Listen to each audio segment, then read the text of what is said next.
Justice, the Secretary is supposed to be represented by Prosecutor General Richard Anthony Fadulyon, but as of the moment, he's already there.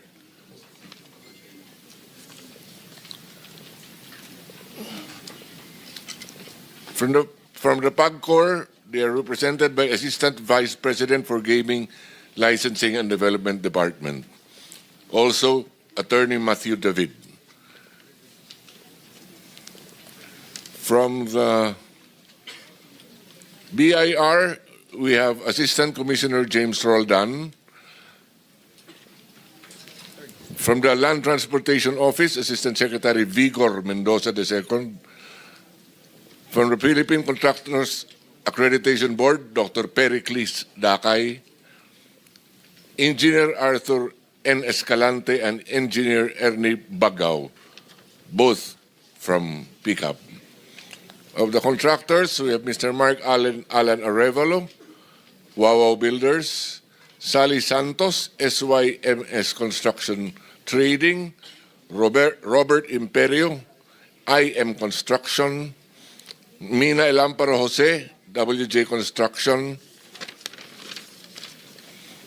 Pacifico Discaya, St. Gerard General Contractor Development Corporation. We also have the former district engineer of DPWH Bulacan First District. Engineer Alcantara had confirmed that he will attend. I don't know if he's arrived. Engineer Bryce Erickson Hernandez, DPWH Bulacan First District Engineering Office. Engineer R.J. Domasig and Engineer Merg Haron Laos. Undersecretary, I've been given a note that Undersecretary Janet Abuel from DBM is also here. That is all, Your Honor. Mr. Chair. I will ask. Mr. Chair. For a while, Okay. we will just administer the oath to those For those who are here for the first time, kindly stand and raise your right hand. Do you swear or affirm to tell the truth, the whole truth, and nothing but the truth in this proceeding? Thank you. You may take your seats. Well, it's a pleasure of Senator Marcoleta. Thank you, Mr. Chair. In the agenda, I can see that Yusek Maria Catalina Cabral was invited, but I don't see her in this room, Mr. Chair. Why? May we hear from Secretary Vince Dizon? Mr. President, Mr. Chairman, good morning po sa members ng Blue Ribbon Committee, honorable members of the committee. I think for former Undersecretary Cabral, I just want to inform the body that I officially accepted the courtesy resignation of Undersecretary Cabral 2 nights ago. And I believe, Mr. Chairman, that I think she wrote a letter. No? She informed me by message late last night that she had written the committee to inform her of that, to inform the committee of her of the acceptance of her courtesy resignation, and thus I think requested not to attend. But of course, even if she is now just a private citizen and no longer part of the DPWH, I'm sure if the committee will require her to attend, she still must attend. No? But now no longer as a official of DPWH, but as a private citizen. Thank you, Secretary Dizon, for the information. Mr. Chair, I don't think her resignation will shield her from her responsibility. There are personal questions that we need to ask her. More particularly, Mr. Chair, your own expose, I still recall in your last privilege speech, her text message to Senator Soto is very damning. I mean, it is something that we need to properly process. It is something that is probably within the heart of the system of DPWH. So kahit na mag-resign po siya, it will not matter to us. There are personal questions that we need to ask. Salamat po. And the chair agrees. So if there is any motion to issue a subpoena and/or subpoena duces tecum, then we'll put it into a vote. Yes, Mr. Chair, I move that former Yusek Cabral be still invited to appear before this committee. Invited or issue a subpoena. Or issue a subpoena. Better, Mr. Chair. Any objection? I second the motion. Properly seconded. So ordered. Mr. Chairman, if I may po, just to Yes, please, Secretary. consistent with this po, we have also made public that while former Undersecretary Cabral is no longer with the DPWH, we have been very clear in the new leadership of the DPWH that this does not in any way stop us from continuing our internal investigations on finding out who should be liable for the clear crimes that have been committed against our people. So we will continue that investigation regardless of whether she or any others will no longer be part of the DPWH. Thank you very much, Mr. Chairman. Thank you. Some administrative announcements. Secretary Dizon and the AMLC representatives present here asked the chair to be excused by noontime. So if there are questions that will be addressed to them, kindly ask the questions before 12 noon. Thank you very much. So Senator Pangilinan is recognized. Mr. President, I just conferred with the Vice Chairman. We are exchanging slots. He will go first and then I will follow. Chairman of the committee is recognized. Thank you, Mr. Chairman. As Vice Chairman of this committee, let me state at the outset, this investigation would not have been necessary had the concerned agencies simply did their job. The truth is they did not. What we see here is negligence, if not outright complicity, that allowed this flood control anomaly to thrive. Nobody lifted a finger. Nobody fulfilled their mandate. Nobody cared. As if corruption has already become the norm in this country. Or is it not? Is it? Is corruption normal in this country? This is what this hearing is all about, to come up with a law so this will never ever happen again. Let me start with the GPBB. Are you here? The Government Procurement Policy Board? Can you come forward, please? I have some questions for you. Yes, please, kindly come forward and take your seats. Na-administer na sila. Hindi pa, sir.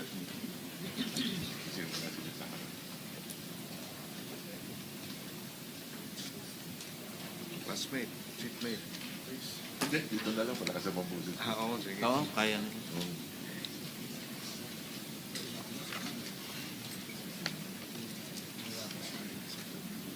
And also, do we have the representative from the Bureau of Internal Revenue here?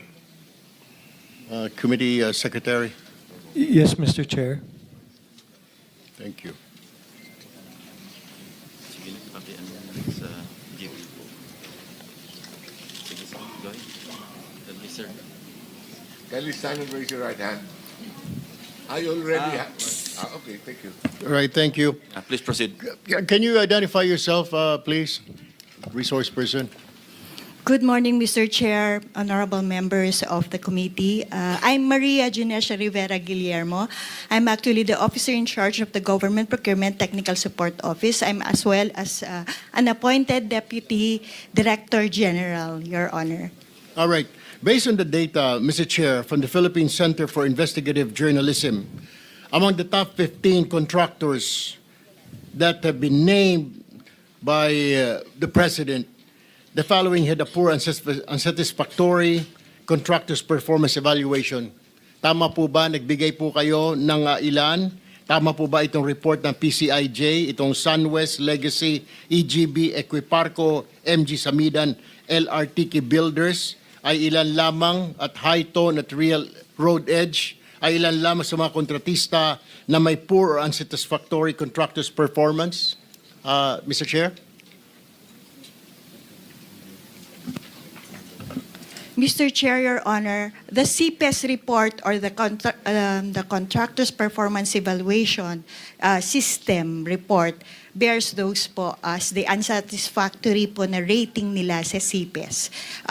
Just to clarify, if I may, Your Honor, Mr. Chair, the CPES is posted po sa GPPB website. However, this is being provided po by the CIAP po. And it's part of our mandate to be providing this po as part of our transparency measure with respect to government procurement. So totoo po ito, yung report na ito pong 8 contractor na ito out of the 15 that were named, meron po silang poor unsatisfactory performance. Tama po. If we, Ma'am, Mr. just Chair, say kung tama or hindi po tama. it Is bears, yes, Your Honor, it's in the report po. All right. Now, my next question, what do you do pag meron po mga unsatisfactory na mga report na ganitong contractor? Ito po ba ipopost lang ninyo? Hindi nyo pa bibigyan ang DPWH, ang PICAB na report na at pagkatapos po, correct me if I'm wrong, pag may mga ganito po poor performance, di po ba bina-blacklist po ninyo ito? Tama po din ba itong report na natatanggap ko? They're blacklisted? Mr. Chair, Your Honor, may I clarify po that the CPES report is prepared by the CIAP. Okay. And then the CIAP is actually having a lot of CIAP implementing offices, which of course they have to accredit. One of which is meron po ang DPWH na tinatawag po nilang CPES unit po, implementing unit. So they do this, the report is coming from them, it's being consolidated and given to the PDCB, the Philippine Domestic Construction Board. And then, binibigay po yun na copy sa amin, sa GPPB TSO, as part po, kaya po pinopost din po namin yon. Ngayon po, when it comes now to the rating, we do not do the blacklisting because this is the part po yan ng procuring entity. Now, if I may explain further po, what's the purpose of the CPES rating insofar as the procurement law is concerned? Under RA 9184 po, before this is only being looked into kapag ka-part po siya ng submission to support po yung single largest completed contract ng isang contractor. Meaning po, kapag magbibid po sila, yun po ay hinihingi as part po ng SLCC, yung sinusuportahan po niya. Pero, hindi po yun automatically na tinitingnan kasi kung halimbawang nag-submit din po yung ating bidder ng notice of yung acceptance, then our certificate of final acceptance, then that is only an alternate, an option po yung CPES. But under now sa ating procurement law, NGPA, 3 bagay na po na ginagamit na po yung CPES. Although even under RA 9184, it's already basis for blacklisting. But the blacklisting is at the end po yun ng procuring entity.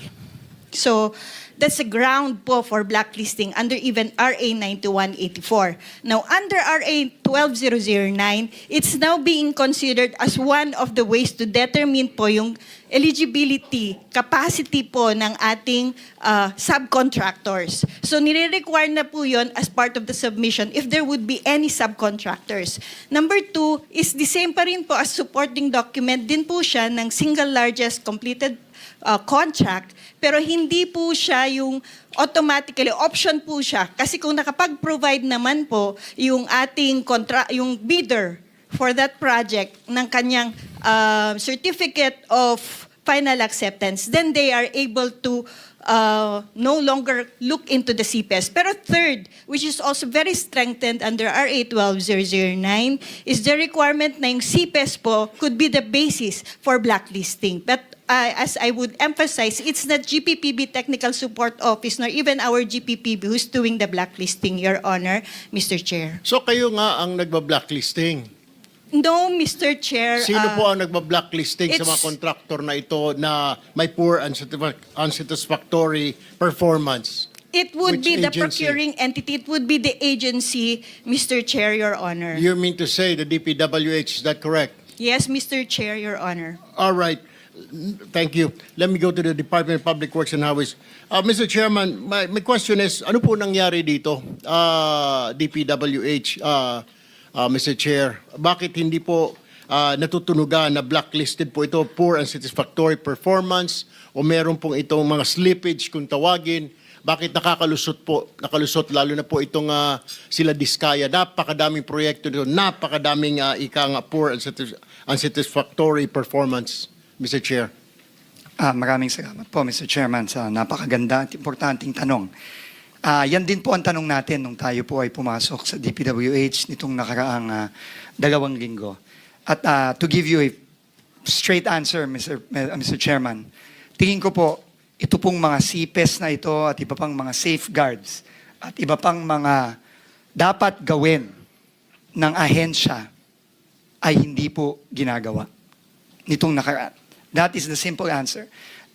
In fact, Mr. President, ang nakakagulat pa po dito, hindi lang po bad performance ang hindi na-monitor at hindi na-actionan. In fact, marami po tayong nakita na isiniwagat na rin po ni Senator Lacson, ng ating chairman, sa kanyang privilege speech. Marami pa po dito mga proyekto na hindi lang bad for performance, no performance at all. In fact, marami pong mga ghost project na on record, may mga papeles po tayo, at ito nga po ang naging basehan natin sa mga kasong final natin ditong nakaraang linggo, na kahit na ang term ng kontrata, for example, 250, 300 days, lumalabas po sa mga papeles, miraculously, natapos po kuno itong mga proyektong to at nabayaran po itong ibang mga contractor dito within months. Alright. Sign po ito nitong mga ibang nandito ngayon as completed. At nabayaran po itong mga kontratang ito. So clearly po, hindi po ginagamit itong CPES at kung ano-ano pang mga dapat ginagamit ng ahensya para i-monitor ng tama ang implementasyon ng mga proyekto. That is the straight answer po that I can give the Honorable Committee. At nakikita po natin ito hindi lamang sa mga kontrata sa Bulacan, kundi nakikita na rin po natin ito sa ibang kontrata sa iba pang lugar.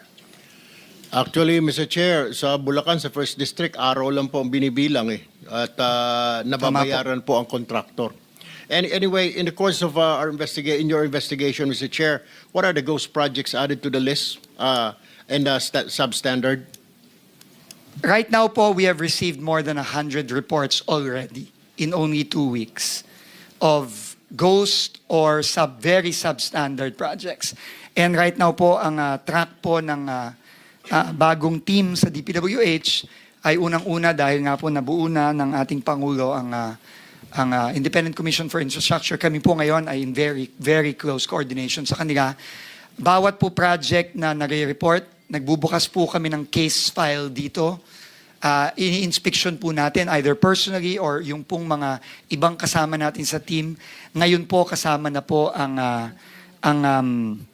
members at team ng ICI, lalong-lalo na po ang special advisor ngayon ng ICI na si ang mayor po ng Baguio City, si Mayor Benji Magalong. So, ganun po ang ginagawa natin at kapag nagbi-build up po tayo ng kaso, kada proyekto, ini-inspect po natin, chine-check ang records, at pag meron pong nakitang klarong anomalya, either ghost o napaka-substandard, at napatunayan po na meron pong mga contractor na nabayaran na kahit na hindi pa tapos or non-existent ang proyekto, immediately po, bumubuo na po tayo ng kaso na either ifa-file or in this case po na nabuo na po ang komisyon, pinapasa na po natin sa komisyon. Alright, Mr. Chair. Bilisan na lamang po natin ang pagsasagot po, Mr. Chair, kasi po marami po pong nakapila at only Pasensya na po, Mr. Chair. 2 minutes and 39 seconds. No, I understand po because you're explaining it properly. Ang tanong ko lamang po kasi, so, will you agree with me na may collusion po talaga? Yung mga dating opisyal na DPW simula sa taas hanggang sa baba, hanggang sa mga district engineer, project engineer, nakikipagsabuatan sa mga contractor para kumita. Absolutely agree, Mr. Chairman. Alright. Ito yung sinasabi ko, Mr. Chair, na marami tayong ahensya na dapat kung ginawa ng trabaho lang ng GPBB, ginawa ng DPWH ang trabaho nila, may iwasan po ito kaagad eh. May mga stopgap measures eh. Kagaya po sa DPWH, nandyan po yung tinatawag na Bids and Awards Committee, nandyan po yung Technical Working Group na pwedeng harangin po kaagad na, oops, may red flag pala ito. Uy, teka muna, meron pa pala ito mga substandard, meron pala ito mga ghost project, dapat di na po pinapalusot. Tama po ba? Dapat doon pa lamang po napigilan na. Tama po, Mr. Chairman. All right, let me go to the, nandito po ba ang SIAP? May representative po ng SIAP or PCAB? PCAB. What did you do? Meron po kayong mga listahan galing po sa SIAP. I'm sure binibigyan kayo ng SIAP na listahan, sabi ng GPBB, na mga unsatisfactory, poor performance sa mga kontraktor. Bakit patuloy pa rin at hindi nakakansela ang lisensya? What is the reason? The list, Your Honor, is given to PDCB, the Philippine Domestic Kindly Contractors. identify yourself.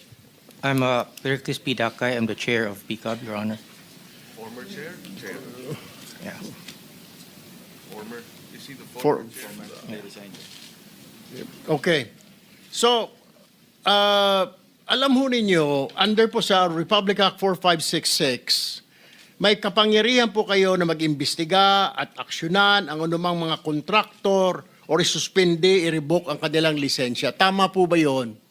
Yes, Your Honor. Alright. Bakit hindi nga po nasuspende, patuloy, lalo na po itong mga diskaya, nakakuha pa ng bilyon, daan-daang bilyong kontrata? What did you do?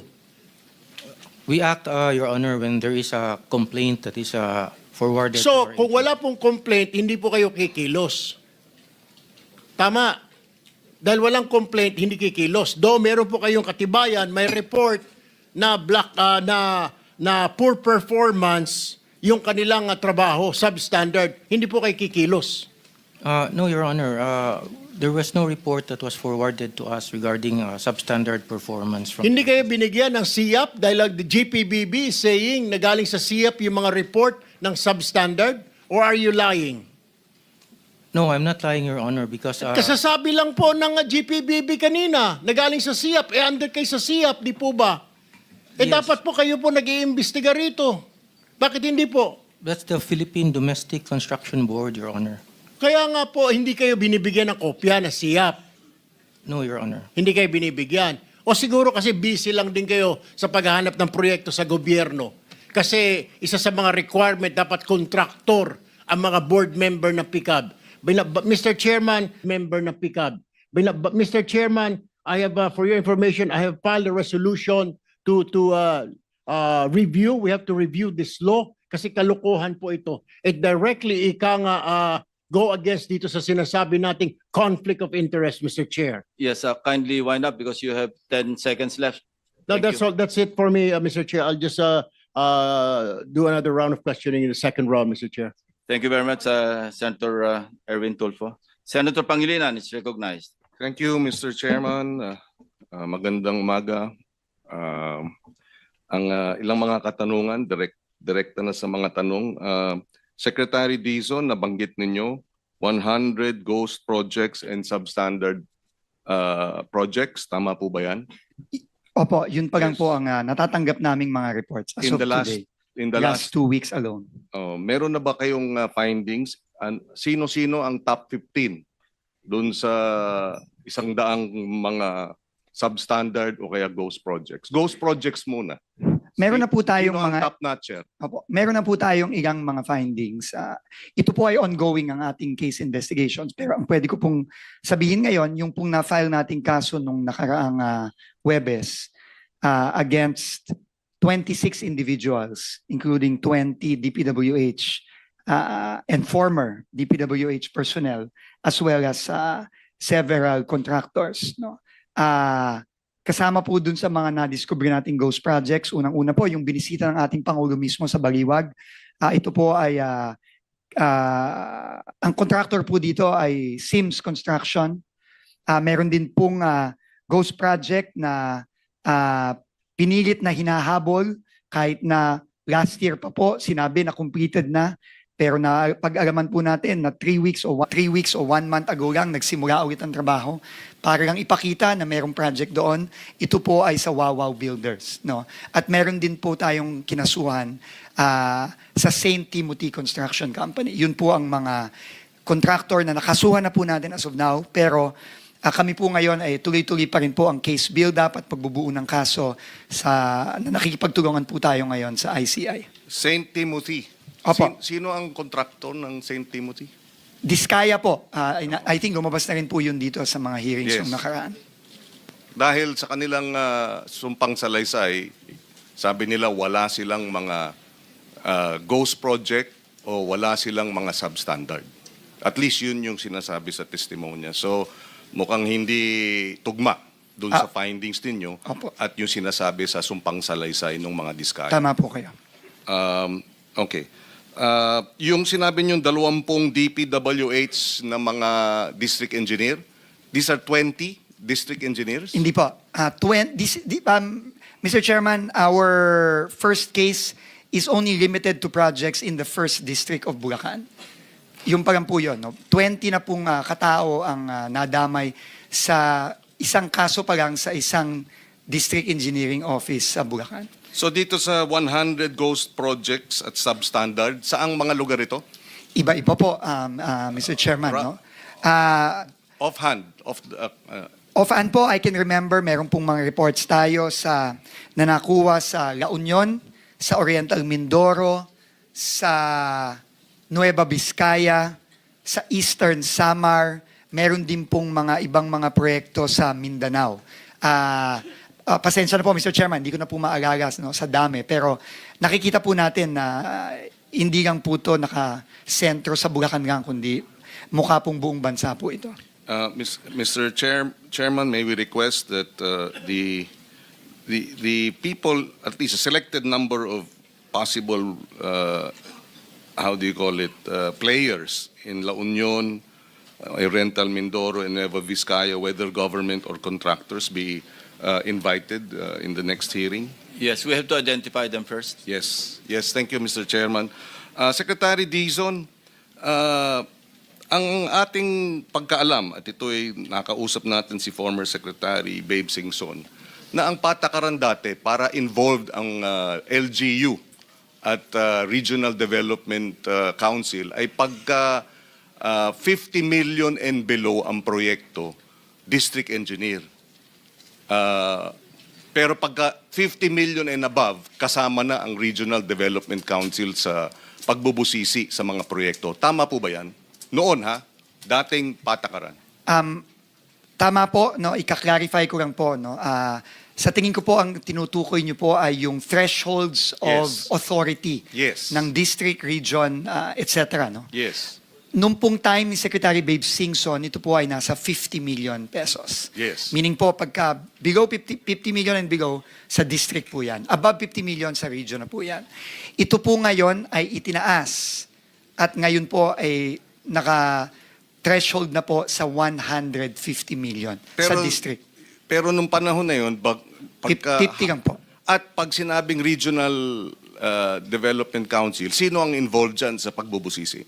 Well, ang magpapa-bid out at ang mag-i-implement po kapag above 50 million nung panahon po ni Secretary Singson ay regional office na po ng DPWH, hindi na po ang distrito. Pero ngayon po, tumaas na po ang mga thresholds na yun. Yes, pero mga nakalipas hindi na ba pag regional office, saan ang involvement dati ng mga probinsya, ng mga local governments? Meron ba? Sa aking pagkakaalam po na Mr. Chairman, dati po kailangan po ng acceptance ng local government unit ang mga proyekto. Ito na rin po ay pinoint out ng ating Pangulo nung siya ay bumisita sa Baguio at nakipag-usap po siya kay Mayor Benji Magalong. However po, nagulat na lang po ang Pangulo na tinanggal na po yun. Sino nagtanggal nun? Inaalam ko pa po kung kaninong termino sa DPWH tinanggal. If you will allow me po, I will get back to the committee on that para po ma-establish natin kung anong date ito tinanggal para malaman po natin kung sino po ang secretary nung panahon na yan. At ano ang pagkakaiba pag regional ang nagpapasya at district engineer ang magpapasya? which worked better in your opinion? Ano ang mas magandang proseso o mas maayos na proseso? I'm not in a position pa po no, to say which is better and which is not. But what I can say po, Mr. Chairman, is meron pong inherent flaw sa nakikita nating sistema sa DPWH. Kasi po, lalong-lalo na dito sa mga proyektong inaaral po at binubusisi ng committee ngayon, madalas po, or in fact, most of the time, hindi po ito dumaan sa Local Development Council, hindi po ito dumaan sa Provincial Development Council, at hindi din po dumaan ito sa Regional Development Council. To quote po si Governor Bons Dulor ng Oriental Mindoro, nung kasama ko po siya at nag-inspect kami doon, para na lang daw sumulpot parang kabuti itong flood control project sa Nauhan, sa sarili niyang bayan, hometown po niya yon.